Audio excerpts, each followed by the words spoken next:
अस्सलाम वालेकुम viewer, welcome to my back channel. आज हम इस वीडियो में डिस्कस करेंगे कि अगर विटामिन डी की डिफिशिएंसी हो यानी अगर विटामिन डी की कमी हो तो क्या क्या अलामात हो सकता है और हम नेचुरल वे पर किस तरह विटामिन डी को पूरा कर सकते हैं।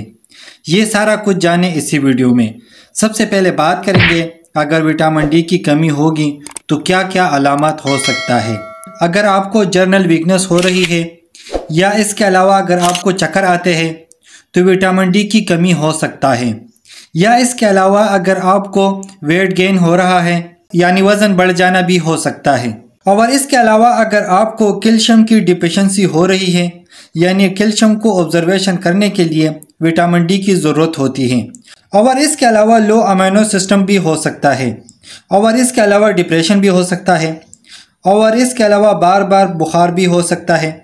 और इसके अलावा हेयर फॉल भी हो सकता है। और इसके अलावा बोन पेन भी हो सकता है। अगर इस तरह अलामात है तो आपको विटामिन डी का टेस्ट कराना चाहिए। अब बात करेंगे कि हमारी बॉडी के अंदर विटामिन डी की कमी क्यों होती है। तो विटामिन डी की कमी उन लोगों में ज़्यादा होती है जो लोग सूरज के रोशनी में कम निकलते हैं। और इसके अलावा जो लोग कोलेस्ट्रॉल को कम करने के लिए दवाई लेते हैं तो ऐसी कंडीशन में विटामिन डी की कमी होती है। और इसके अलावा जो लोग लैक्सेटिव मेडिसिन खाते हैं जैसा कि लुक्सोबिरान वगैरह तो भी विटामिन डी की कमी होती है। और इसके अलावा अगर वज़न बहुत ज़्यादा है तो तब भी विटामिन डी की कमी हो सकता है। और इसके अलावा जिन लोगों की उम्र ज़्यादा है तो तब भी विटामिन डी की कमी हो सकता है। और जिन लोगों को खाना पीना ठीक नहीं है तो उन लोगों को भी विटामिन डी की कमी हो सकता है।